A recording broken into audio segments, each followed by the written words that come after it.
Everyone thinks when a mafia boss stops touching his wife, it's about another woman. They're wrong. When Dae-jung Kim started treating me like a ghost for 21 days, I thought he wanted me gone. I was catastrophically wrong. Someone put a hit on my life, and my husband spent 3 weeks systematically destroying every threat without telling me a single word. Tonight, I'm wearing the most dangerous dress I own, and in the next 30 minutes, you're going to watch a marriage that was seconds from death come back to life in the most explosive way possible. If you've ever loved someone so much that silence almost killed it, stay with me. This gets intense. And I promise, you'll understand why some marriages are worth burning down walls to save. The penthouse overlooking Elliott Bay was a prison disguised as paradise. Sienna Monroe stood before her floor-length mirror, adjusting the emerald silk dress that clung to every curve like a weapon. The slit reached mid-thigh. The back dipped dangerously low. The neckline promised everything. She wasn't dressing for her college reunion. She was dressing for war. 21 days of silence. 21 days of living with a ghost who shared her 12,000-square-foot penthouse but wouldn't touch her skin. 21 days since she'd overheard Dae-jung Kim on that phone call, his voice cold as winter steel. I don't care what it takes. End it, before she finds out. She'd assumed the worst, assumed she was what needed ending.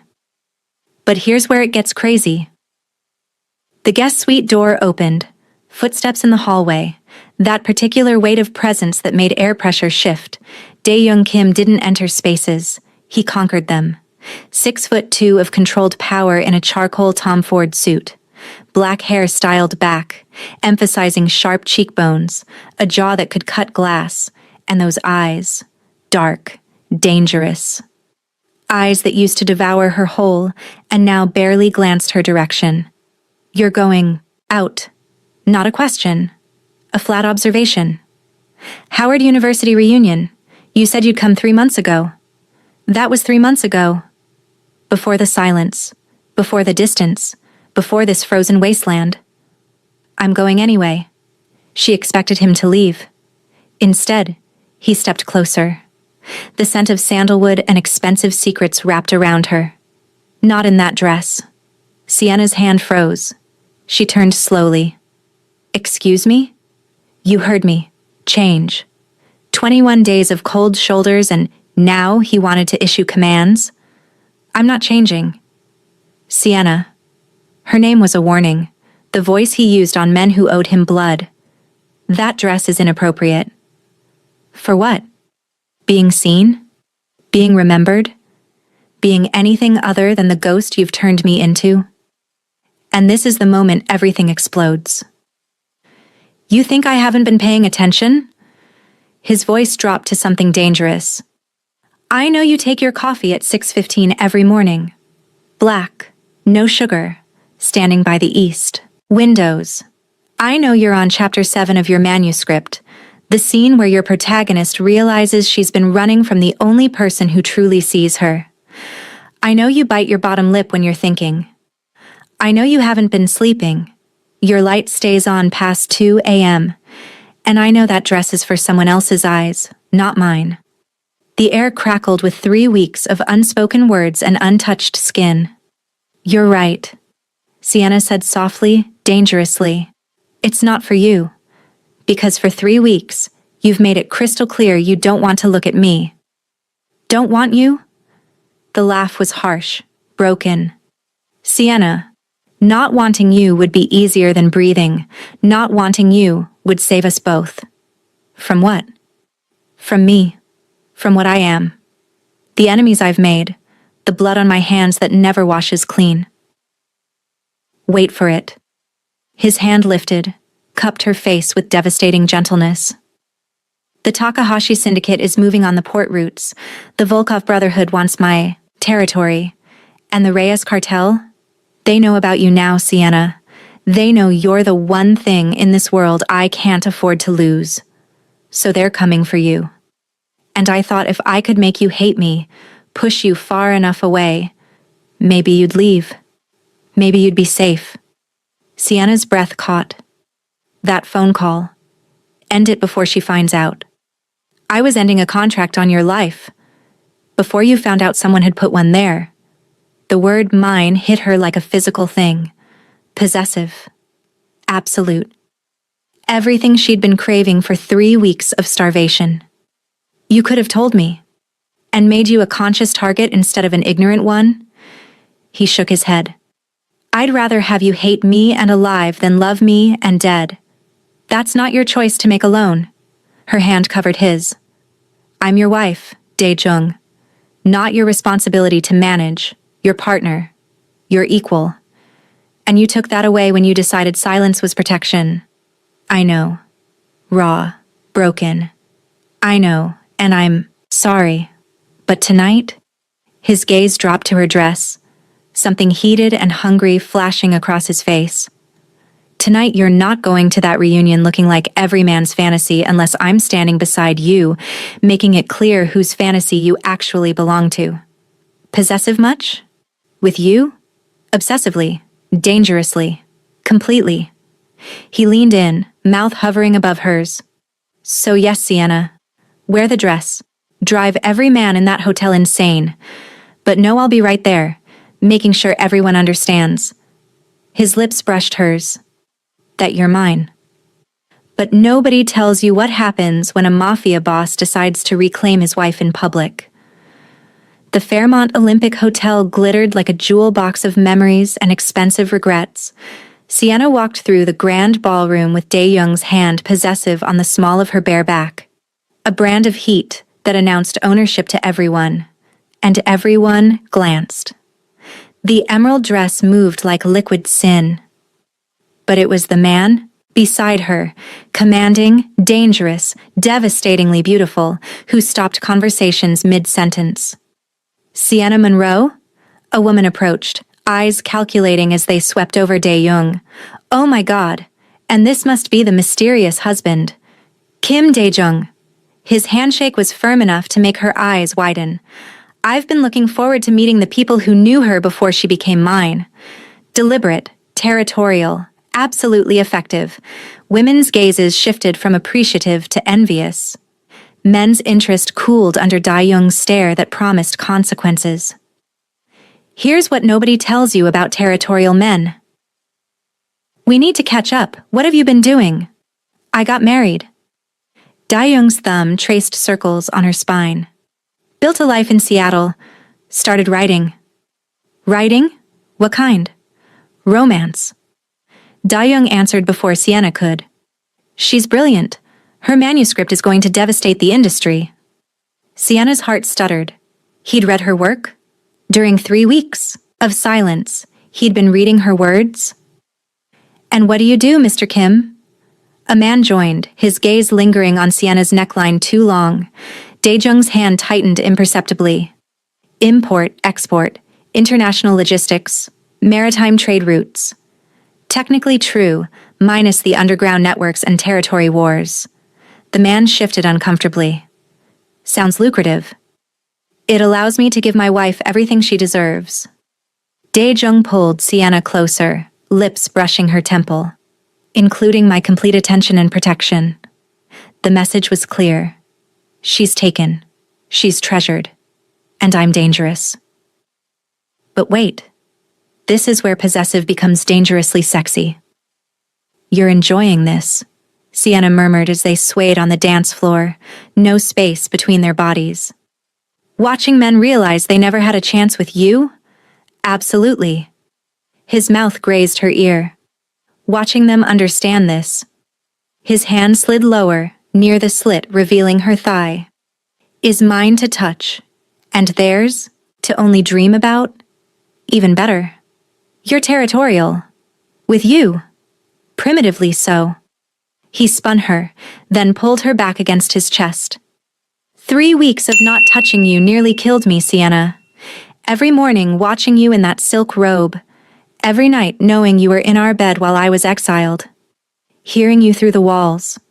Knowing you were close but completely out of reach. You could have touched me. Any night. And put you in more danger? The Takahashi made their move because they thought I was distracted, vulnerable. His arms tightened. But they underestimated how far I'd go to eliminate threats to what's mine. I've spent 3 weeks systematically destroying every person who thought they could use you against me. Sienna turned in his arms, searching his face. Destroying how? Not with bullets. He read her concern. With information, leverage, economic warfare that makes death look merciful. The Takahashi lost their shipping contracts. The Volkovs lost their banking access. And the Reyes.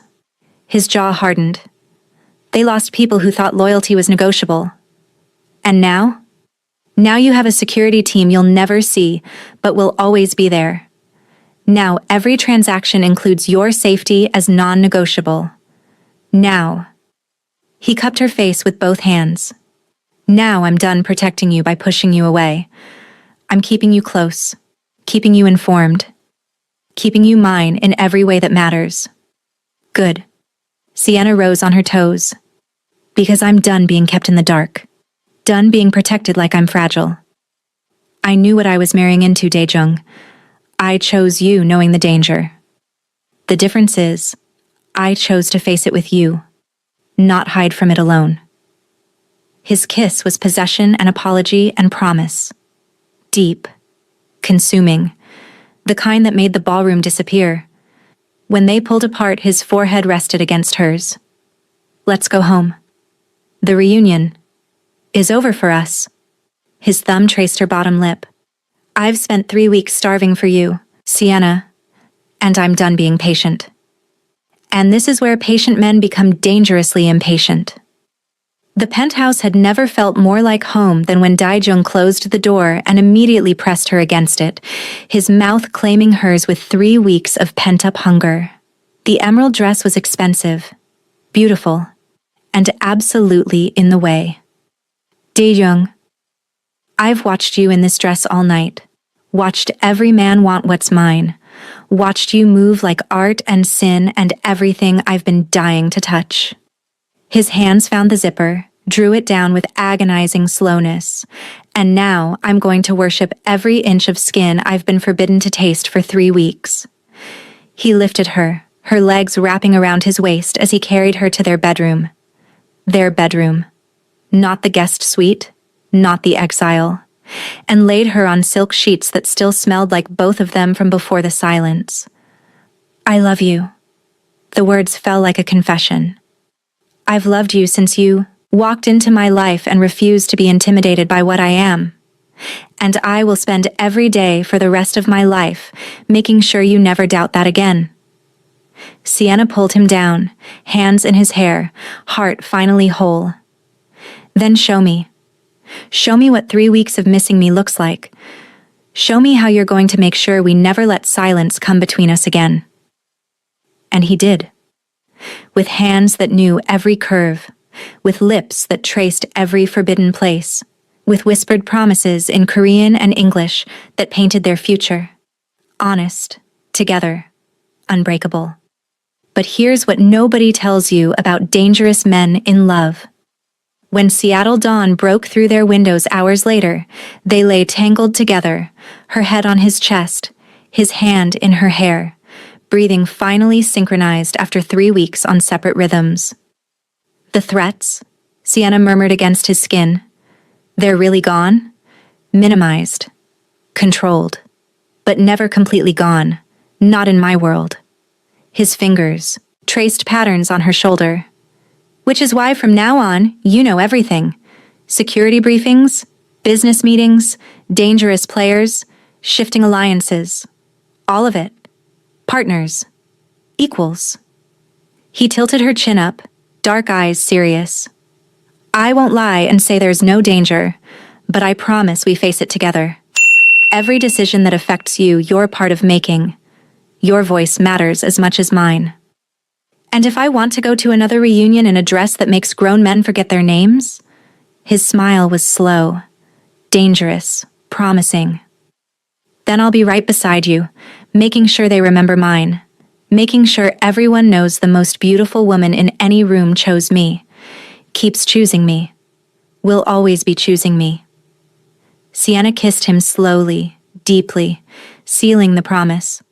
Always. Outside their windows, Seattle woke to a new day. Inside their penthouse, a marriage that had nearly suffocated under protective silence took its first full breath in 3 weeks. It wasn't perfect. Daejung's world would always carry shadows. Sienna's independence would always push against his protective instincts. But here's the truth nobody wants to admit about real love. They were done letting fear make decisions, done letting silence substitute for communication. They were partners now, truly, in love and danger and every beautiful, complicated thing between. 2 weeks later, Sienna sat in the penthouse library, laptop open, working on Chapter 8 while Daejung handled a conference call in his office. The difference was, she could now hear the conversation, understand the players, know the risks. When he finished, he appeared in the doorway with 2 mugs of coffee. Hers black, no sugar, his with cream. "The Nakamura family wants to meet next week," he said, settling beside her. "They're proposing an alliance that could stabilize the West Coast territories for the next decade. But it means you'll need security at your book events. They'll want to know about you. Use you as leverage for good behavior. So I'm your weakness and your strength. You're my everything." He kissed her temple. "Which means they need to understand that harming you isn't strategy. It's suicide." Sienna saved her document, turned to face him fully. "Then let's meet them. Together. As partners." His smile was proud, fierce. As equals. And this is where most stories end, but real life keeps going. The days that followed weren't perfect. There were arguments about security protocols, disagreements about how much information was too much, moments when Daejung's protective instincts clashed with Sienna's independent streak. But they talked through them, every single one, because they'd learned what silence costs, learned that protecting each other meant trusting each other, that love without communication was just beautiful suffering with a ring on it. 3 months after the emerald dress and the reunion that changed everything, Sienna published her first novel. Dae-young threw her a release party at the penthouse that brought together her literary world and his dangerous one in ways that shouldn't have worked, but somehow did. Here's what I learned about love from watching them. Marcus Chen, Dae-jung's second-in-command, gave a toast that made everyone laugh. To Sienna, the only person who ever made the boss beg for anything, and the only person he'll never stop protecting. Dae-jung's response was quieter, meant only for Sienna's ears as they slow danced on the terrace overlooking the city he controlled. And to you, the only person who ever made me believe safety and love could exist in the same breath. 6 months later, when a new threat emerged from the East Coast syndicates, Sienna was in the war room with Dae-young's inner circle, offering strategic insights from her research on psychological warfare for her second novel. A year later, when she won a major literary award, Dae-young sat in the front row of the ceremony with a security detail so subtle nobody noticed, except the 3 rival organizations who got the message loud and clear. She was untouchable. But here's the real ending nobody talks about. 2 years after the night of silence breaking, Sienna sat in their bedroom, the one they now shared without exile or distance, watching Dae-young sleep. His arm was wrapped around her waist even in unconsciousness, that possessive touch that once terrified her, now the most comforting thing in her world.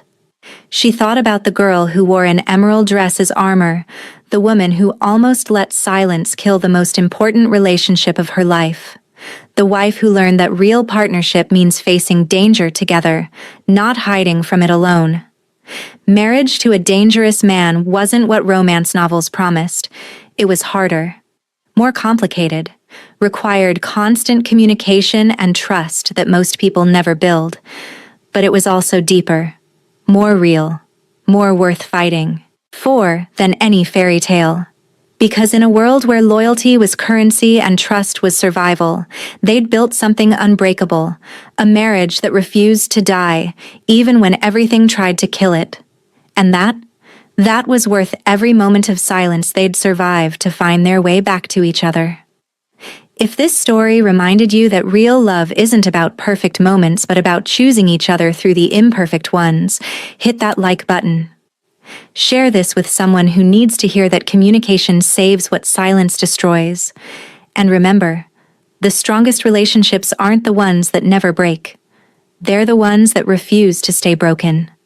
Subscribe for more stories about love that fights back, marriages that survive impossible odds, and the kind of devotion that makes dangerous men go to war. Until next time, keep choosing love over fear, truth over silence, and partnership over protection. Peace.